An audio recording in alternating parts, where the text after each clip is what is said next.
Good. All right.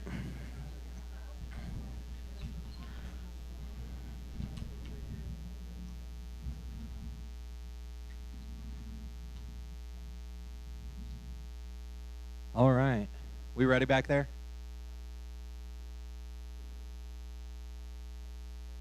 Okay. Well, I don't know if this is going to work. Oh, cool. Hey, everybody.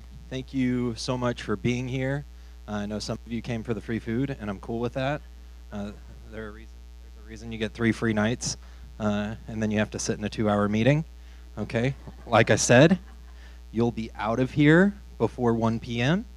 California time. Oh, that's Pacific Standard Time, isn't it? I could not remember the name of it for the life of me. No, I. There it is. He said we live in Pacific. So, just so you know, I am putting this on YouTube. It's unlisted, but it's just for people who miss or if one of you fall asleep. Okay. I know we just had pasta, and I also crash on Sunday afternoons. So it may be for me, if I fall asleep. Okay. Um, hey, I really do appreciate you being here. We have 4 students in the back with us. So I didn't expect them to be in here, so I'm glad I'm saying mostly nice things. 6 months ago, I assumed the role of youth director, almost 6 months to the day, actually. And if you remember the sermon I preached on that day, or if you've seen it since, I actually preached it in youth. So I think I preached it like 4 times. But it was pick up your corner. And I talked about the paralyzed man. Some of you are nodding your heads. But the paralyzed man, the 4 people picked up a corner of the mat and took that man to Jesus. I talked about what it would be like if one person didn't pick up their corner, or if 2 people went to the same corner. And I talked about how important it was that we all do our part in order to get people to Jesus. And I shared that with the students, and I didn't know how it would go when I walked in on Wednesday night, that first Wednesday night, and I said, guys, we played a silly game and about get to know Pastor Daniel, and apparently I missed a pretty big fact that I've had cataract surgery on both eyes. The students are like, you got Leo? Watson was like, you left that out. Anyway, but I said that night, I said, this is not my youth ministry. This is your youth ministry. This is your youth group. And what they didn't know, and what I haven't told them, is that they were beta testing something for me, and that is, would people take ownership?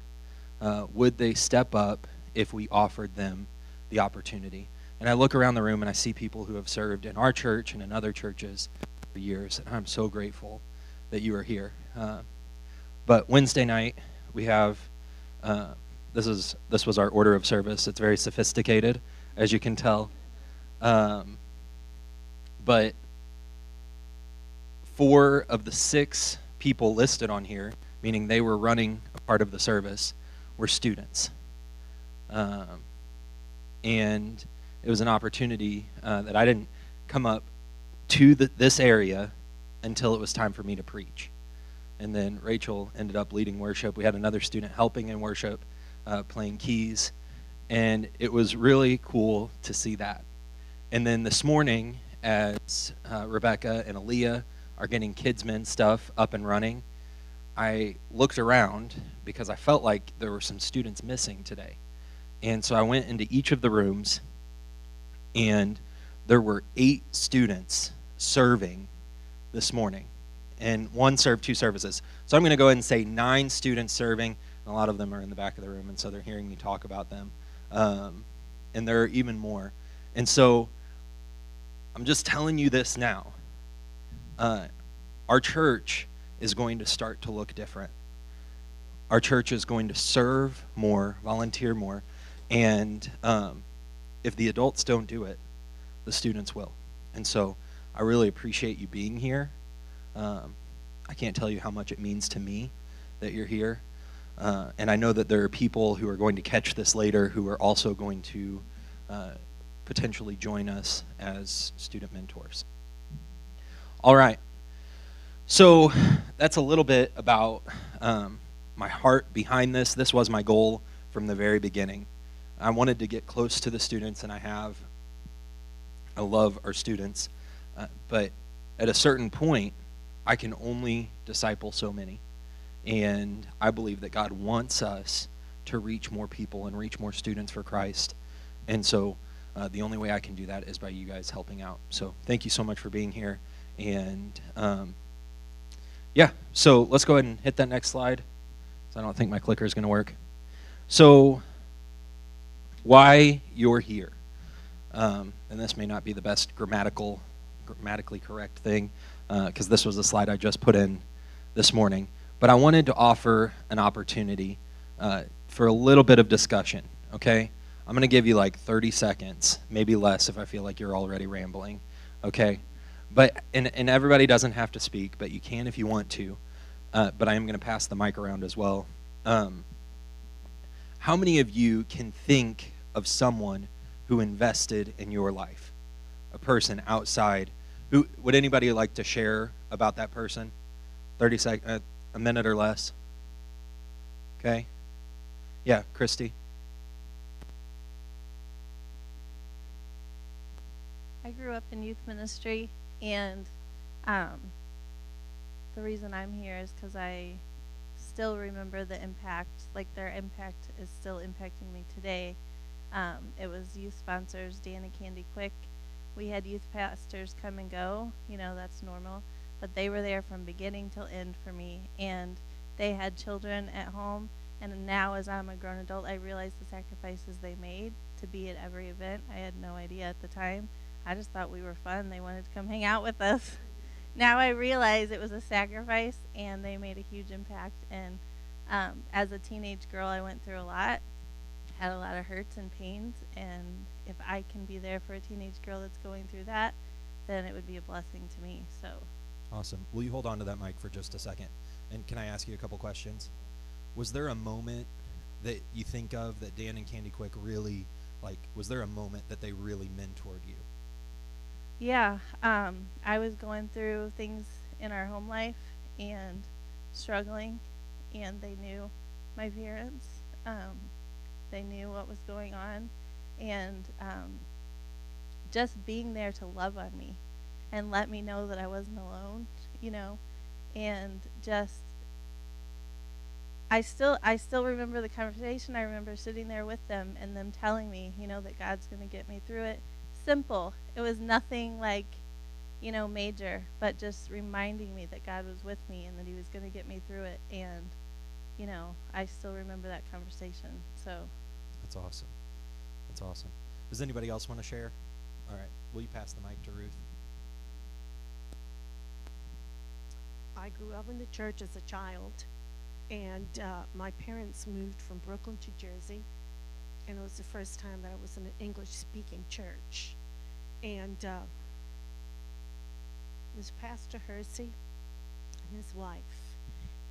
They came in, and they took a bunch of us kids who, we knew the Lord, but it was the 70s. There was a lot out there beckoning us to go. And they managed to put together such a tight-knit youth group. To this day, we're still talking to each other, and many of us are in the full-time ministry and still serving the Lord. And I think if it wasn't for people like the Herseys who put in everything they had, no matter what, and rally us in giving us a group, a place to go, and a place where we can invite our friends, I just don't know what that youth group would have been now, today. It was because somebody cared and somebody followed the will of God. Yeah, and I'm going to ask you the same question I asked Christy. Was there a moment that you felt like you were especially mentored? Is there a moment that sticks out to you? Well, Microphone. Hold up the mic. the one moment that sticks in my mind the most was that they didn't think of us as just kids, so shut up. When I said I want the filling of the Holy Spirit, there were adults praying me through. That's And that awesome. was very important because without the Holy Spirit, I don't know.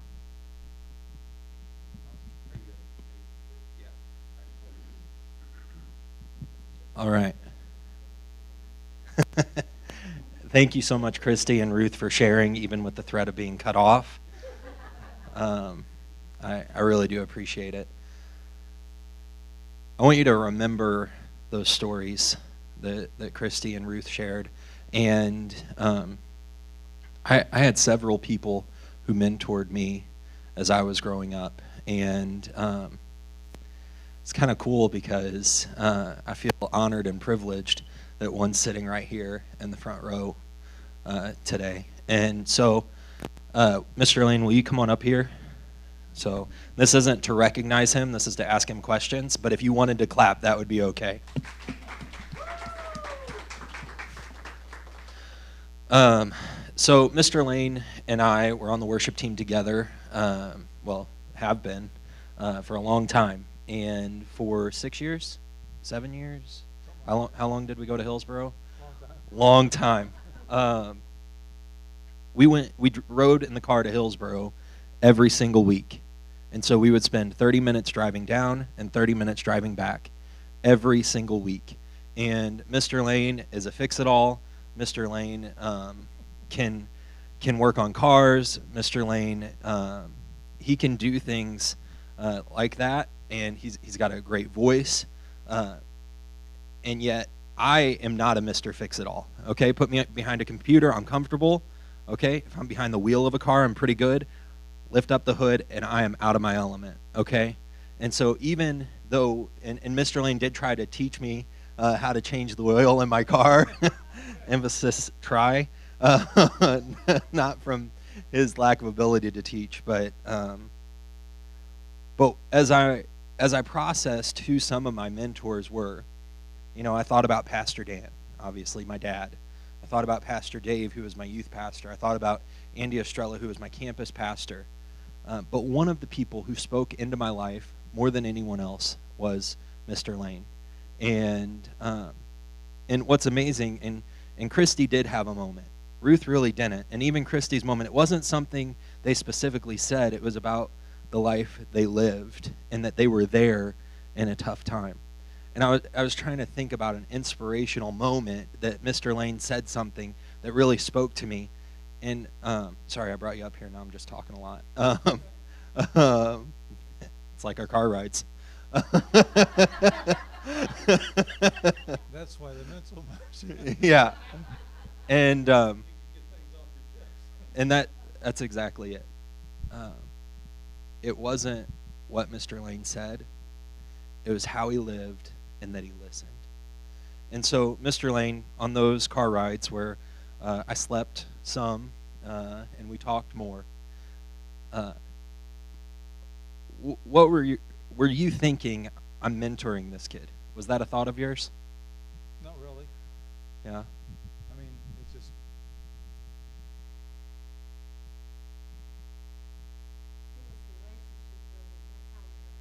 Yeah.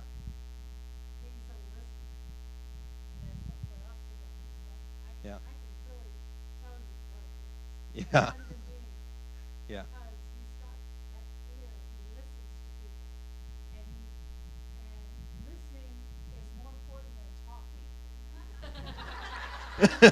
Listening is more important as talking as I take you the microphone. When you're with someone that you're trying to build a relationship with, listening is more important than talking. While you do have that opportunity to share with them, that person is really needing help or wanting to share their heart or what's going on in their life, whether they're excited about something or if it's a problem, whatever it is. And to have the confidence to be able to talk to someone and know that they're going to keep your confidence, first of all. Secondly, they're going to listen to you. And thirdly, they're going to give you godly advice. I'm just turning on the air. It's hot. Yes. So that is that is how he works. He listens, and he's had more times than one. He was surprised when when Daniel wrote that in the bulletin. Well, I think it was last Sunday. I said, "Hey, look at here," and I read it to him, and he just like and, So, and that's just who he is, and he's got that gentle spirit. So if you can incorporate some gentle spirit in you and listening ears, that's a big part of being a mentor without even planning on being a mentor. right. Well, thank you, Mr. Lane. God put us together for a reason. Yeah. And when I got up there, and I'm being serious, when I say that I rambled when I pulled him up, that was our car rides. And the old phrase is, people don't care how much you know until they, wait, did I say that wrong? No. Right. And yet, I feel like in a mentoring relationship, the truth is, people don't care how much you know. And so it's only in those moments. It's not that Mr. Lane didn't talk or didn't say anything valuable to me, but the fact that he listened was really what I felt like I needed then and what I think our students need now. So we are going to go through, there's more than one slide to this. We'll go through the rest a little bit faster than this first part. But go ahead and click the next slide, and I don't know the slides in order. Oh yeah, this is important. 64%, almost 2/3 of all people who make a decision for Christ will do so before the age of 18. Okay, so that's why this is important. Next slide. And so our goal is to give our most important resource, which is our time, to the most important people, our students, in order to help them as they make the most important decisions. So, go ahead. I love this quote from Sir Isaac Newton. It says, "If I have seen further than others, it is by standing on the shoulders of giants." Okay? A lot of times I don't believe mentors realize they're mentoring, and yet the ones who have been mentored do. All right, next. All right, so these are some of our students. And hey, students, will you actually step out of the room for this part? I'll have somebody come get you after. I've changed names and details, and if you know the students, please don't try and guess who is who, okay? I want, hey, just don't listen. Okay? Yeah. All right. So these are some of our students. Names and details have been changed to protect privacy. This video is unlisted, so only the people that I want to see it will see it. And honestly, I didn't get students' permission to share this, so because I believe I've changed the names and details enough. But don't try to guess. All right, so up first we have Edward. Next slide. So Edward is a star soccer player. He is the life of the party, wherever he is. People love to see him, love to be around him. You can tell he just loves people. When COVID hit last year in quarantine, he found himself in a hole of depression and anxiety, as so many of our students did. And he resorted to things that he shouldn't have in order to try and come out of that depression. He's now back serving the Lord. He's doing well, and I believe he's on the right track. But Edward needs someone who will come alongside him and continue encouraging him. Okay? I'll just say, I love Edward. Okay? He's my guy. All right. Next, we have Anne. Anne is 13 years old, and a few months ago, she said, she comes from a pretty rough home life, and she said, "Daniel, I feel like the Lord is speaking to me. How do I know if God is speaking to me? How do I know if God is speaking to me?" I said, "Anne, just pray and continue to pray."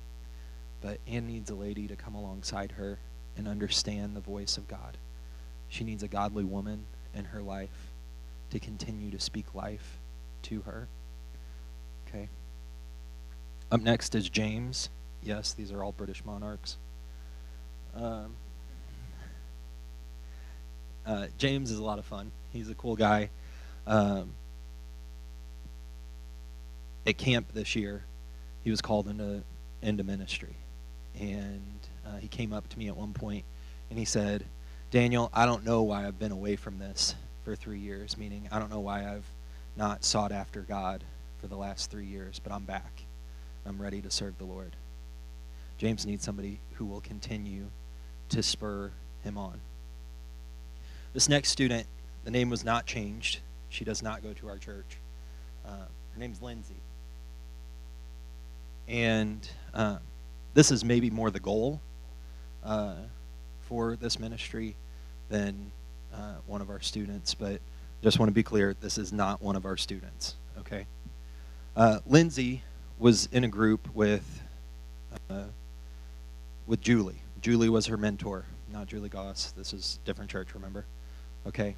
And Julie Julie's 25 years old, and Julie went on coffee dates. Julie went to, they went and saw movies together. I don't know. What do girls talk about? Crushes, I guess? I don't know. Whatever it is. Whatever it is. Okay. Yeah, sure. And so it was about 4 or 5 girls. We'll say 3 because it'll make a picture later. Make sense. There were a few girls in this group, and they were having a Bible study one night. And Lindsay was very quiet, and you could tell she was kind of distraught. And it gets to her, and Lindsay said, something happened a few months ago. I made a mistake, and I am 3 months pregnant. And so obviously tears around the room, and the girls were encouraging her, and Julie said to Lindsay, she said, our God is a God of second chances. He specializes in helping us when we make mistakes. Okay? Lindsay's parents were frustrated. They said, you're supposed to be a Christian. How could you do this? They weren't Christians. Her boyfriend was scared and out of the picture. And Julie stood beside her. Those girls took Lindsay out places. They threw her a baby shower. The mom came back in the picture, Lindsay's mom. Next picture. And Lindsay realized how loved she was. Keep going. They went on outings together. And when Lindsay had that baby girl, 6 months later, I guess, you can go to the last picture. There was a celebration in that hospital room. Those girls were there with Lindsay. Julie was there with Lindsay. And the girls brought up a book, and it was photographs of all the things they'd done during Lindsay's pregnancy. And at the back, there was a coupon. There were a list of coupons that for babysitting and other things that girls like to do to help out, saying, we're going to continue to stand by you. Julie gave Lindsay a onesie that said, it was pink and sparkly, because that's what girls like, I guess. I don't know. But it said, our newest member. You see, Julie had that opportunity to minister in Lindsay's life because of the time committed. That's all it was. The time committed. That because she was there, when Lindsay needed somewhere to go, Julie had that opportunity. When Christy's home life was struggling, was bad, Danny and Candy Quick had that opportunity to minister to Christy because they had invested the time ahead of time. And you see, that's our goal, that we're there through the good times so we can be there in the bad times, so that they go to us in the bad times. And so that's my goal for this ministry. Not a small group every week, but I will talk about exactly how I think it can be done. Not that it's the way it should be done, because I really don't know. Okay? I know what's worked for me over the last 6 months. I know what worked for me as I was growing up. And so my goal is that all of you who decide to do this or apply to do this would say, I see the bare minimum requirements, and I'm going to go a step further. Okay? All right. So, next slide. Maybe you're not saying I'm in just yet, but I'm leading you that way. I don't know. We'll see. And so this is kind of the what I'm expecting to happen. Okay? First of all, like I talked about, it's time. Okay? A little bit of time. Okay? Notice it's a little clock up there. I thought that was funny. I believe that about 2% of your week, which is 3 1/3 hours, will be enough time to spend. It might balloon when somebody's having a rough go, and it might be less if they don't want to talk to you. Okay, it's often in those moments they don't want to talk to you that they need to talk to you the most. It's about 14.5 hours a month. Okay, it's a whole lot of commitment. Sorry, consistency. As we talked about earlier, the most important thing is that you show up and shut up. Okay, they don't care how much you know. It's just the reality. And I know, like, we like to think, like, I like to think that I have wisdom for these students, and I think I do sometimes, but it's the fact of the matter is they want you to be there for them. And then finally, I know there were 3. Yes, prayer, of course. Obviously, God can do more than we can.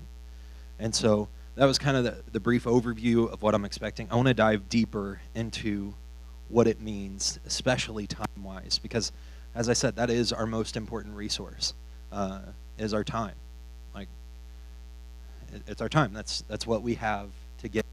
Okay, Christy talked about the sacrifice of giving time with family that Danny and Candy Quick made. Okay, so, oh yeah, we want to be Jesus to them. Sorry, guys, I don't have my presentation memorized. So if we look at the life of Jesus, we see that he gave time. And what I like about Jesus' method, what I like about Mr. You guys can come back in. You can come in. The ding dong ditch here? All right, well, somebody text him. Anybody have a number? Okay. So if we look at Jesus' life, I like how he took people along with him. That's really what I'm asking you to do. Okay, this isn't necessarily moments, like, it doesn't all have to be intentional. I mean, our time should be intentional, but I think some of our meetings can be unintentional, or at least seem that way to the students. Okay? Next, Jesus was with them all the time. And then I love, one of my favorite chapters in Scripture is John chapter 17, where Jesus prays for his disciples then and the disciples to come. Right? That's John chapter 17. I should know. Yeah. Yeah. And so that's what I want us to think about. We're modeling Jesus to these students. All right. So what exactly does it look like? How does this all break down? Aubrey, will you hit that next slide? And the next one. There we go. Chat weekly. So you're going to have to build up to this. Okay, remember, these students aren't going to say, oh, you're my mentor, allow me to tell you everything. Okay? That's not how anybody works. Okay? Students don't let you in, and people don't let you in until you've committed the time. Okay? But it is important with these students. Some students prefer to, and some people prefer. Who in here would rather talk via phone call? Or, hang on. So phone call, text message, letter, in person. Those are our 4 options for now. Okay? Who would say, if I want to talk to somebody, I want to talk to them on the phone? Depends on what it is. That's fair. What about text message? Yeah, text message. In person? Several. Okay. Mail a letter? You guys are so weird. Email. Okay. And so with each student, I've noticed, and with each person, you'll notice, it doesn't matter generationally, but people want to communicate in different ways. And so see what gets you the best response, and that's the way you should communicate with them. I'm not saying you should get Snapchat, okay, or some other way of messaging that you don't have. In fact, please don't talk to them on Snapchat. It's the devil. All right. Next. Yeah. Devil does eat cottage cheese. All right. So next, meet up monthly. I was really looking for a W word that would be chat weekly, but I couldn't find it. But meet up monthly. As I said, these can be planned or unplanned. Okay? I do want to make something very clear. My goal will be to assign 3 students to each mentor because I never want you to be alone in private with a student. Okay? I hate it, and I'm still on the fence about it, about car rides. You have to be very careful. Now, you can meet someone in a public place, like a coffee house or restaurant, okay, and you can be alone with them in a crowded place. Does that make sense? But regardless of gender, there is no good reason, for no reason will you be alone with a student, okay, in a private setting. All right, and so these can be planned or unplanned, and that's part of the reason I want to give each person 3, not just because Jesus had Peter, James, and John, and I believe it's the biblical thing to do, but also because it allows you some more opportunities to meet up with more than one student at a time. Okay? One of my favorite ways to talk to people is to ride in the car with them. I think it's because they're trapped. And Mr. Lane's like, yes, I was so trapped. And but that is a really good opportunity to take a student or 2 with you if you have to run to Rolla to pick something up or whatever. Just take students with you as you go about your daily life. Okay. And finally, we will have some quarterly events. Okay, these aren't mandatory events, but they are good events for you to attend to get to know the students, whether it's the ones you're mentoring or not. Okay? Any questions so far? I guess I should have asked that at some point sooner. Yes. It's an axe because it's. I wanted to go axe throwing. Yeah. Thanks, Steven. He's with me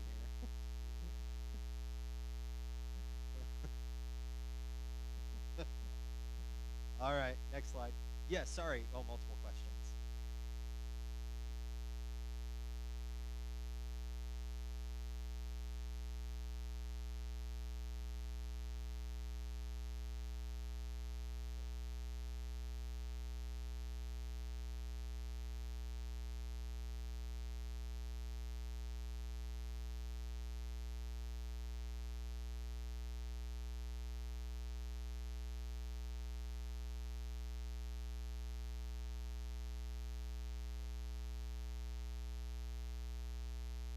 Sure. Yeah, and so to repeat that for the video, and in case anybody didn't hear it, the question was, and make sure I get this right, but how can you build deep, intimate relationships with people if you can never be alone with them? Is that correct? Okay. That is a really good question, and I'm glad you asked. I've run into this same thing as well in the last 6 months, but one thing I've noticed is you can have really good conversations with students and people not in the same way, meaning via text message, via phone call, whatever it is. My best conversation with Edward, remember Edward, the star soccer player? We were on the phone. We weren't in person. And that's been my best conversation with him to date as far as how in-depth he went. And also, you can, like I said, you can meet with them in a public place. Public place could be the church during office hours. If you want to come in and play air hockey with them or something, especially for the guys. I think the ladies have it kind of easy, if I'm being really honest, because girls like to talk face to face, and men like to compete. And so, even the relationship that I built with Mr. Lane, we were on the field of battle, so to speak. We were arm in arm, shoulder to shoulder, as we led worship together. Okay, maybe not the field of battle, but essentially that's what it is. But you think about all the camaraderie and that's built, and for guys it's mostly in sports, whereas girls it can often be in conversation. And so that's the only reason I think the ladies have it easy. But you also have to deal with glitter. So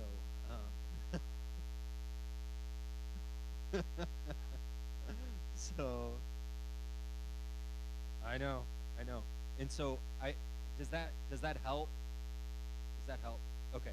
So I'm not saying you can't be alone, or you can't have I'm not saying that you can't have private conversations with the student. I am saying that you can't be alone with them in a private setting. Okay? And that's to protect both you and the student. Okay? I think Ruth had her hand up first. Okay.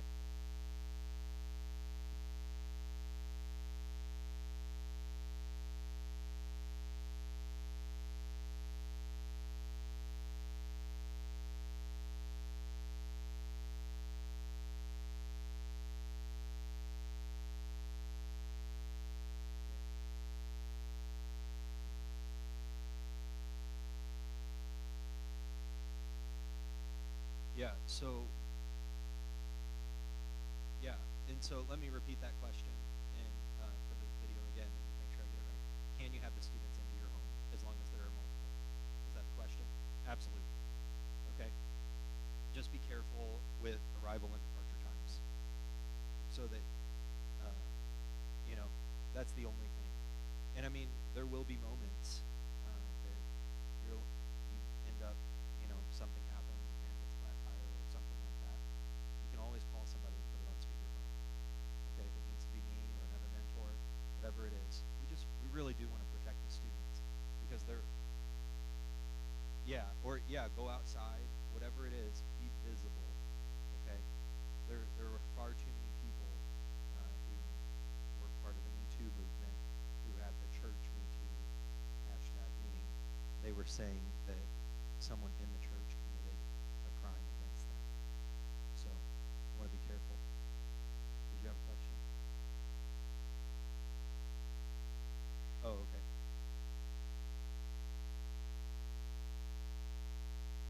Yeah, for you. All right, Charles is talking right now. Okay.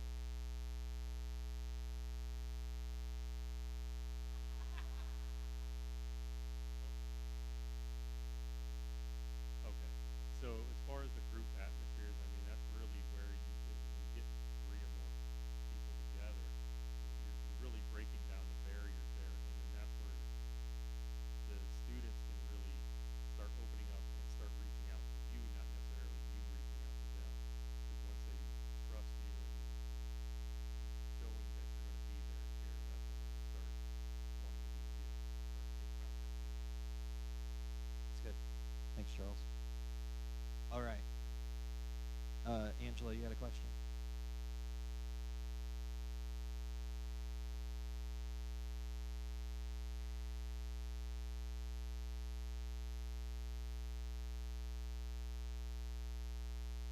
Yeah. So, first of all, if it's multiple kids, you can always do that. If it's an individual, I really struggle because, like I said, car rides are my favorite time. I just want you to be careful and be safe. And so, it's a brother and sister, both go. Yes. Yeah. So I'm, and I'll be candid. I hate this rule because it is safety, and so I do hate it though. I think it has the only thing that's changed is in the 80s you could be alone with somebody of the same gender, and now you really can't. So Stephen.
And so, just to repeat that, he was, for the video, he was saying that one false accusation can ruin everything that you've set up. Okay, any other comments or questions? Mainly questions? Okay. Yes. Uh-huh.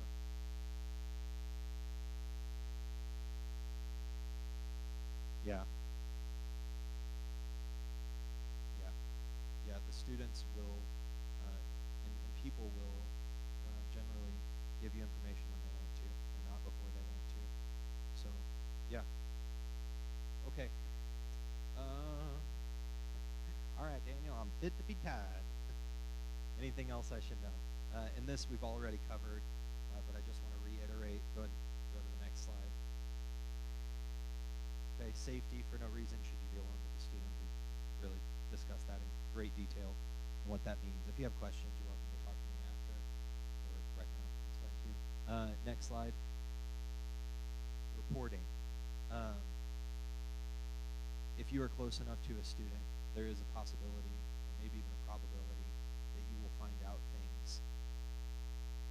I read the statutes, and from what I can tell, you will not be a mandatory reporter legally. Okay? Ethically, I believe if something's going on, ethically, I think you should at least talk to me, and if you have a relationship with the parents, confront the parents, or really just talk to me, okay? I don't want you to do anything that you're not comfortable with, okay? And it is better safe than sorry, okay? And so does that make sense to everybody? Charlotte?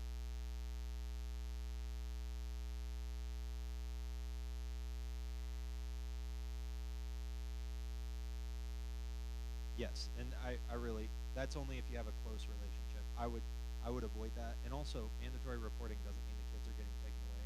It simply means that the state will come in and ask some questions. Is that right? Okay.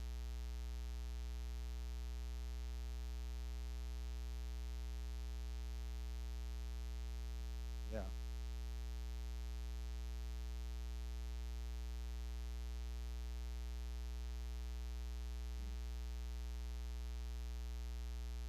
Yeah.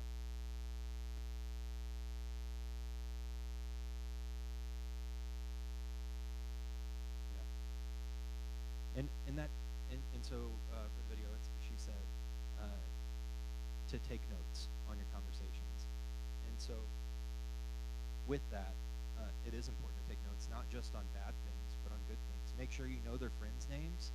Take notes on it. Make sure you know their pets' names. Take notes on it. Make sure you know their name. Take notes on it. Okay. And then this is really kind of the wrap up.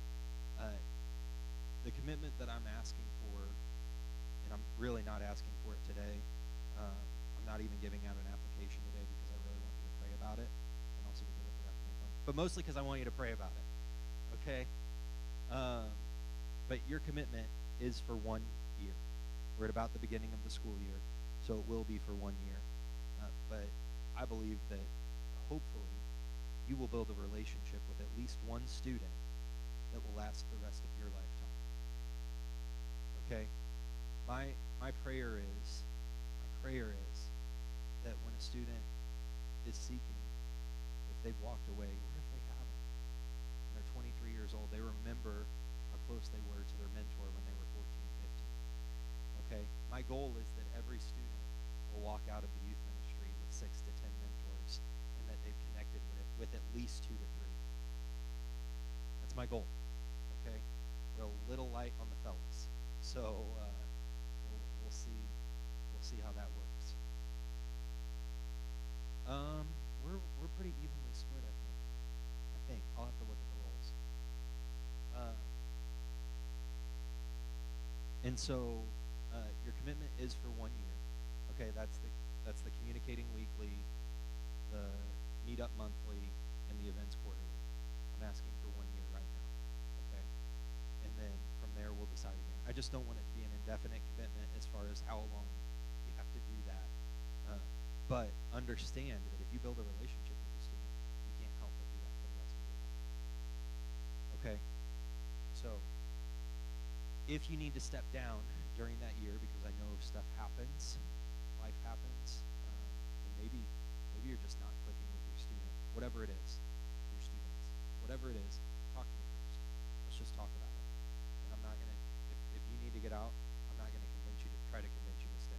That's not what I would want to do at all. I would much rather you be out. I just want to make sure you handle the students in the right way. A lot of my philosophy and mentality about this comes from the CASA workers, court-appointed special advocates for kids. My dad was part of that organization for several years. He was the president of the board for Jefferson County, and these are foster kids, and they go from home to home to home to home, and uh, and the CASA workers will stay with that kid through all the way through. And so it's more impactful for that kid if they end up losing the CASA worker. It's even worse than if they get moved from home to home. Okay? And so that's part of my mentality about this. At some point, I will no longer be these students' youth pastor.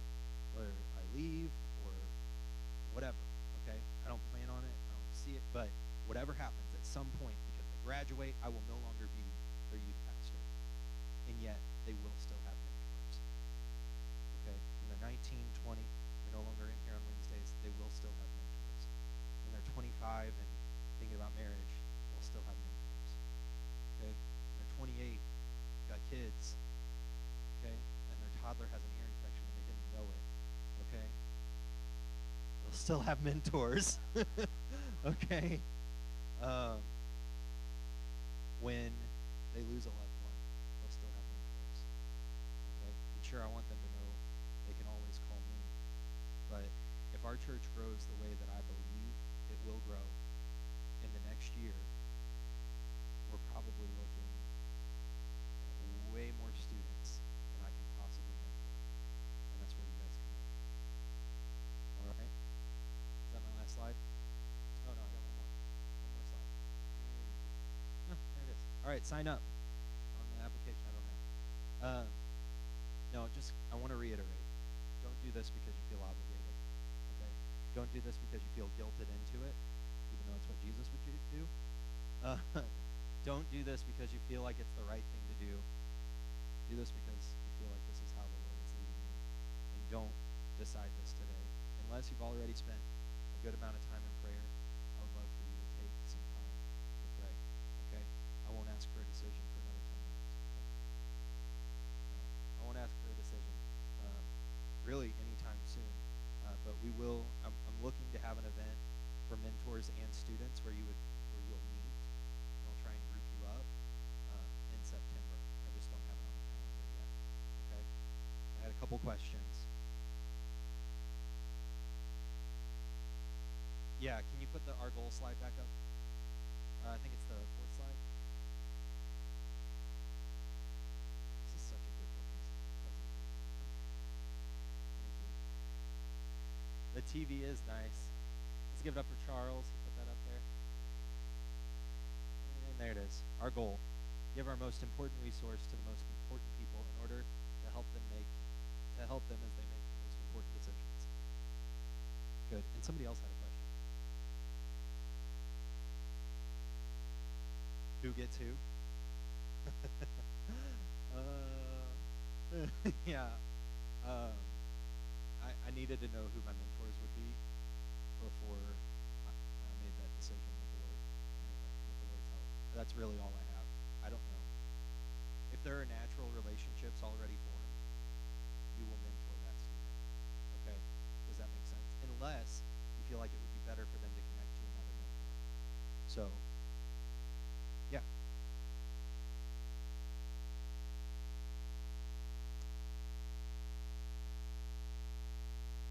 So I have processed co-ed groups, especially with siblings. And so let's talk about that because I think that you might be the only one in that situation. So let's talk about that after the meeting or another time after I kind of process. I do want to put a man as a mentor for boys and ladies for girls, but I'm not opposed to that the students will have only one mentor each year. Okay? So, yeah.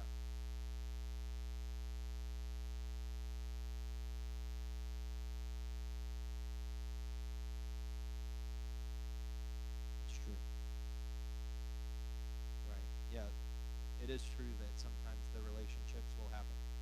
We do just have to be very careful with relationships in general, but especially if they're of the opposite sex. Never one-on-one. But even if there's no, for lack of a better term, romantic connection, oftentimes a spiritual one can almost not be damaging, of course, but correct. And so we just want to be careful. Christy, and then we'll come to Becky. Yeah.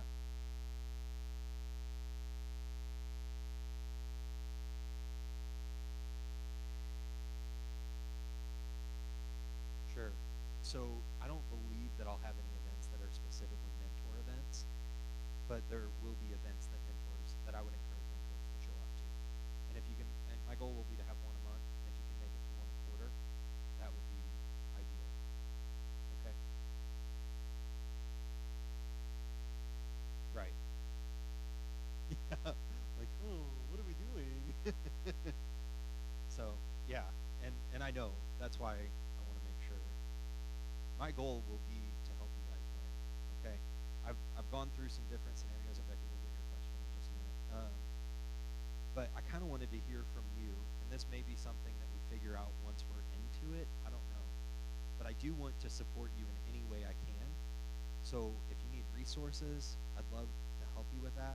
I also thought about a Monday morning Zoom call. Huh? You know how to do that. Good. That's half the battle. The other half is waking up. But I would have one unmuting yourself. No kidding. But I'd have one on the hour from like 6 to 9. Right. No visuals. But that way, if somebody has to get up and go to work, they could still be part of a call at 6 a.m., 7 a.m., 8 a.m., or 9 a.m. And I would just do 15, 20 minutes on the hour. Okay? And it also works out really well that way, because remember I said it was 3.36 hours a week. 21 minutes is 0.36 hours, and so that's an hour per student and then a 21-minute phone call with me. So just throwing that out there. I love math. And so, but I'm still working through ways that I can support you, and I do need help with that, because my goal will be to, I think mentor is probably the wrong word, but to encourage you as you mentor our students. So, Becky, you had a question?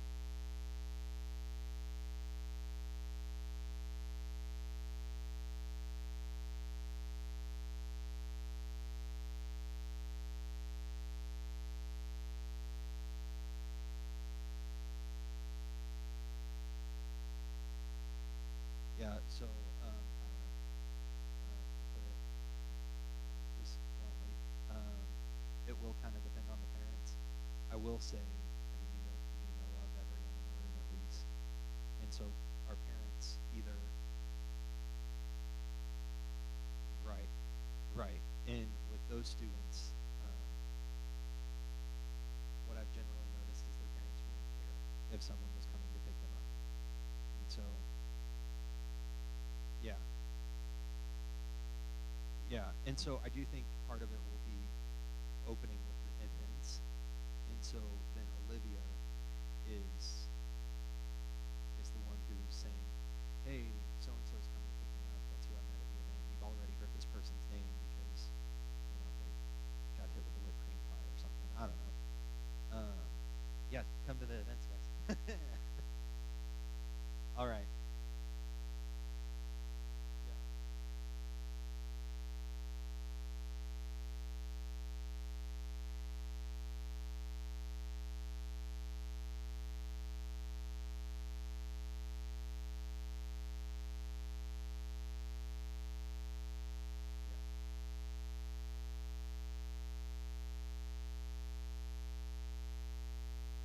Yeah. So this is that's a good question, and I like this idea of mentoring, um, but I don't know what kind of student or parent buy-in will have. Okay, is really what it comes church are on board with this? Okay, I have multiple parents right here. Do you like this idea of mentoring? And we have a parent over here too. And so I think it is an opportunity. But as far as student buy-in, it's partially going to be on our mentors to connect with the students and however they can. And yes,